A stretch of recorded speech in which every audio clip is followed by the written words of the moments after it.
Allah tells us in the Quran again and again, we hear about Jahannam. We know and we think about Jahannam as being something far away, right? Jahannam, hellfire. We think of it as being something far away. It's in the hereafter. Yeah, that torture and that torment is far away. But what we don't realize is that the torment and the torture of taking something other than Allah and loving it as you should only love Allah will torment you and torture you in this life before the next life. That same thing that answers all these questions, what do I think about most? What am I most afraid of losing? What makes me angry? What's the first thing on my mind? What do I think of in my salah? That same thing, whether it is your family, your kids, your husband, your status, your money, what's this person saying about me? What's that person saying about me? My image in front of people, what do people think? Whatever it is, that same thing will become the cause of your greatest pain and torment. You see how it works? Allah has designed this universe in a specific way. Allah has designed the human heart in a specific way. When you change that design, when you go against that design, you feel the pain. Because you're going against the law of the universe. What is the law of the universe? La ilaha illallah. La ilaha illallah is not just a statement that we say. In fact, we say it many times a day, but it isn't just a statement.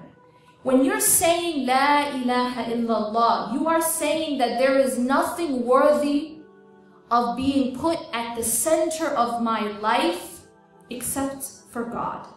There is nothing else worthy of being what occupies my mind all day long.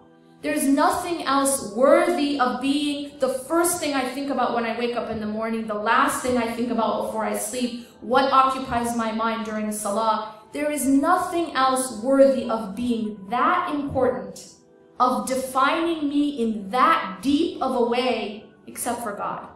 That's Tawheed. That's what it means to be a Muslim. Allah has designed the world, the universe, the human being around La ilaha illallah.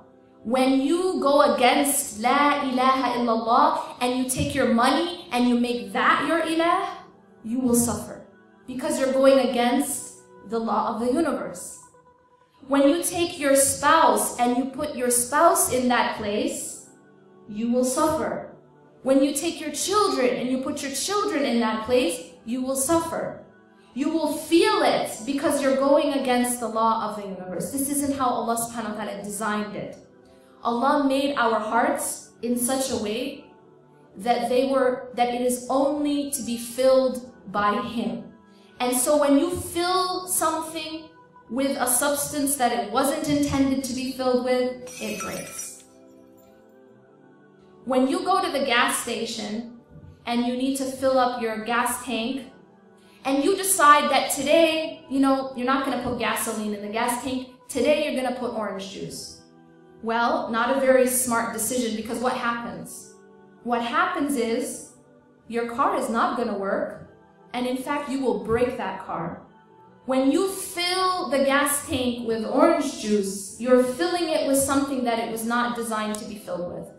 Our hearts are the same. Our hearts are like a cup. And you can fill that cup with whatever you choose. But if you choose to fill it with this life, if you choose to fill it with dunya, if you choose to fill it with money, if you choose to fill it with status, if you choose to fill it with what people think, then that cup will break. That heart will never feel at rest. That heart will not feel peace until it is filled with what it was designed to be filled with. And that is Allah subhanahu wa ta'ala and the remembrance of Allah, not the remembrance of the creation. We should not be obsessing our minds and our hearts with anything other than our creation.